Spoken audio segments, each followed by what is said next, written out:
ابو جہل کے اس شیطانی منصوبے پر عمل کرنے کے لیے ایک رات سب قبیلوں کے بہادر ہاتھوں میں تلواریں لیے رسول اللہ صلی اللہ علیہ وسلم کے گھر کے چاروں طرف چھپ کر کھڑے ہو گئے۔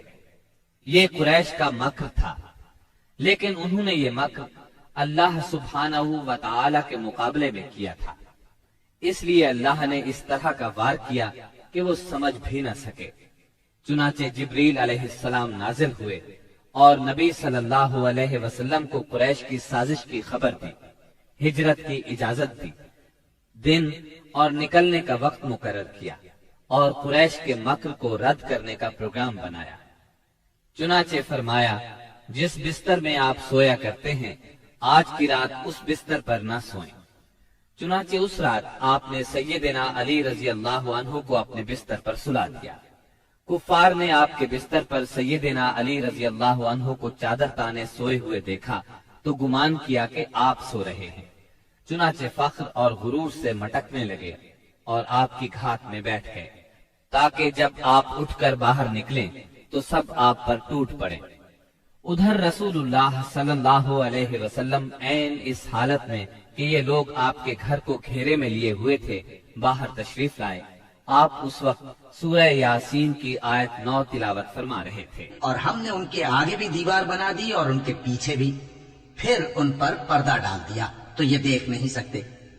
ہم نے ان کے آگے رکاوٹ کھڑی کر دی اور ان کے پیچھے رکاوٹ کھڑی کر دی، بس ہم نے انہیں ڈھانک لیا اور وہ دیکھ نہیں رہے ہیں۔ چنانچہ اللہ تعالیٰ نے ان کی نگاہیں پکڑ لی اور وہ آپ کا قطعاً احساس نہ کر سکے۔ اس کے بعد آپ اپنے گھر سے اسی وقت ابو بکر صدیق رضی اللہ عنہ کے گھر تشریف لے گئے اور انہیں اللہ کے حکم کی خبر دی۔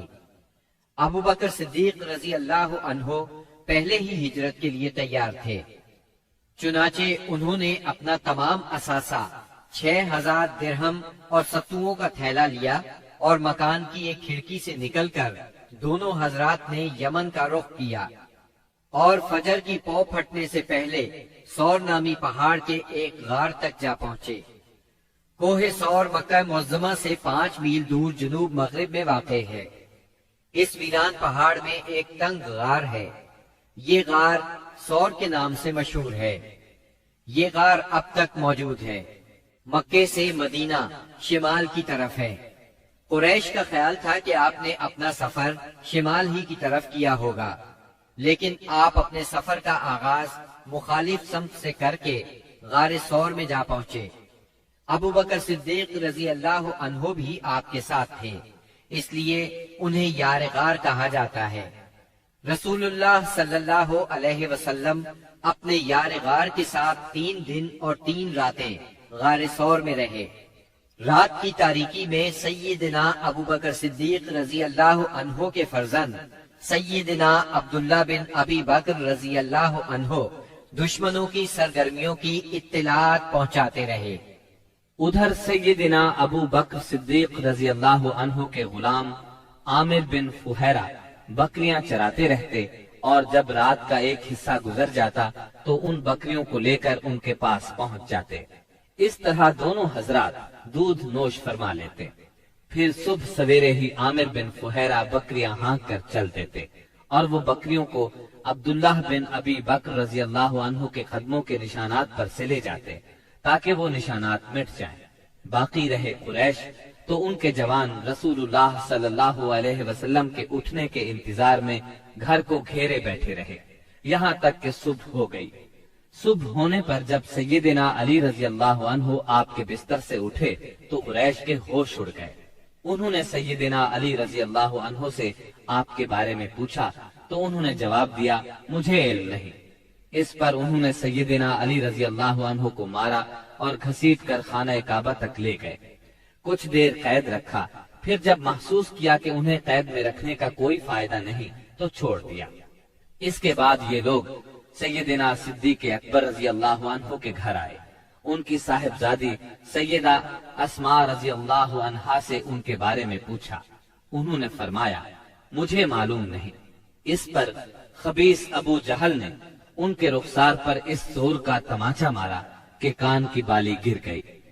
پھر انہوں نے ہر طرف آگ کی تلاش شروع کر دی اور یہ اعلان بھی کیا، جو کوئی ان دونوں کو زندہ یا مردہ حاضر کرے اسے ہر ایک کے بدلے 100 اونٹ انعام میں دیے جائیں گے۔ اس طرح بہت سے لوگ انعام کے لالچ میں نکل کھڑے ہوئے۔ کچھ تلاش کرنے والے غار ثور تک بھی جا پہنچے۔ وہ غار کے اس قدر نزدیک پہنچ گئے کہ اگر جھک کر نیچے دیکھ لیتے تو انہیں دیکھ لیتے۔ یہ صورتحال دیکھ کر سیدنا ابو بکر صدیق رضی اللہ عنہ فکر مند ہوئے۔ آپ صلی اللہ علیہ وسلم نے انہیں غمزدہ دیکھ کر فرمایا، ابو بکر، ایسے 2 آدمیوں کے بارے میں کیا خیال ہے جن کا تیسرا اللہ ہو؟ غم نہ کرو، یقیناً اللہ ہمارے ساتھ ہے۔ اس واقعے کا ذکر سورہ توبہ کی آیت 40 میں آیا ہے۔ اگر تم اس کی مدد نہ کرو گے تو اس کی اللہ نے مدد کی ہے، جس وقت انہیں کافروں نے نکالا تھا کہ وہ 2 میں سے دوسرا تھا، جبکہ وہ دونوں غار میں تھے۔ جب وہ اپنے ساتھی سے کہہ رہے تھے کہ تو غم نہ کر، اللہ ہمارے ساتھ ہے، پھر اللہ نے اپنی طرف سے تسکین نازل فرما کر ان لشکروں سے اس کی مدد کی جنہیں تم نے دیکھا ہی نہیں۔ اس نے کافروں کی بات کو پست کر دیا، اور بات تو اللہ ہی کی بلند ہے، اور اللہ زبردست حکمت والا ہے۔ پیر کی رات ربیع الاول یکم ہجری کو نبی کریم صلی اللہ علیہ وسلم غار ثور سے باہر تشریف لائے۔ آپ نے ایک شخص عبداللہ بن عریقت کو اجرت پر رہنمائی کے لیے مقرر کر لیا تھا۔ یہ شخص اگرچہ قریش کے دین پر تھا، لیکن اس پر آپ کو اعتماد تھا۔ وہ وعدے کے مطابق 2 سواریاں لیے جبل ثور کے دامن میں آ گیا، اور رسول اللہ صلی اللہ علیہ وسلم اور سیدنا ابو بکر صدیق رضی اللہ عنہ نے کوچ کیا۔ ان کے ساتھ عامر بن فہیرہ بھی تھے۔ عبداللہ بن عریقت آپ کو لیے پہلے جنوب کی جانب یمن کے رخ پر دور تک چلا، پھر مغرب کی طرف مڑا اور ساحل سمندر کا رخ کیا۔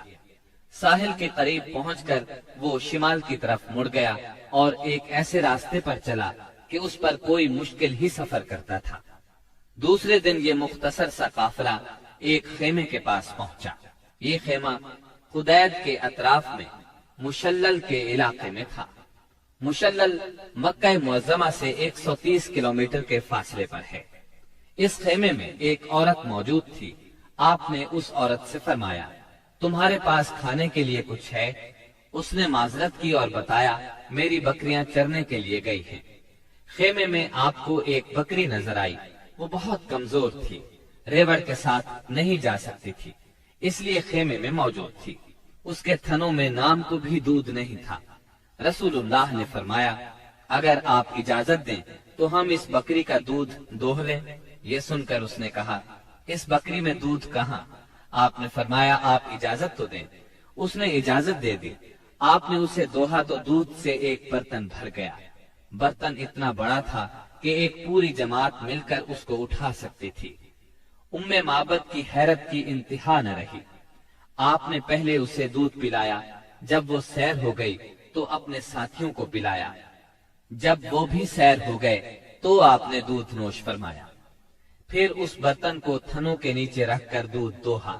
وہ برتن دوبارہ بھر گیا۔ برتن ام معبد کے پاس چھوڑ کر آپ آگے روانہ ہوئے۔ بکریاں چرا کر جب اس عورت کا خاوند گھر آیا تو دودھ سے بھرا برتن دیکھ کر حیران ہوا۔ دریافت کرنے پر ام معبد نے ساری بات کہہ سنائی۔ نبی صلی اللہ علیہ وسلم کا حلیہ سر سے لے کر پاؤں تک اور بات چیت کا انداز تک اسے بتایا۔ یہ سن کر ابو معبد بول اٹھا، یہ تو واللہ صاحب قریش ہیں۔ میرا ارادہ ہے کہ آپ کا ساتھ اختیار کروں، اور کوئی راستہ ملا تو ایسا ضرور کروں گا۔ کہا جاتا ہے کہ دونوں میاں بیوی کچھ عرصے بعد مدینہ منورہ پہنچے اور اسلام کی دولت سے مالا مال ہوئے۔ آپ قدید سے آگے بڑھے۔ ادھر سراقہ بن مالک بن جوشم مدلجی نے قریش کے انعام کا اعلان سن کر لالچ میں آ کر اپنے گھوڑے پر آپ کا پیچھا کیا اور قدید تک پہنچ گیا۔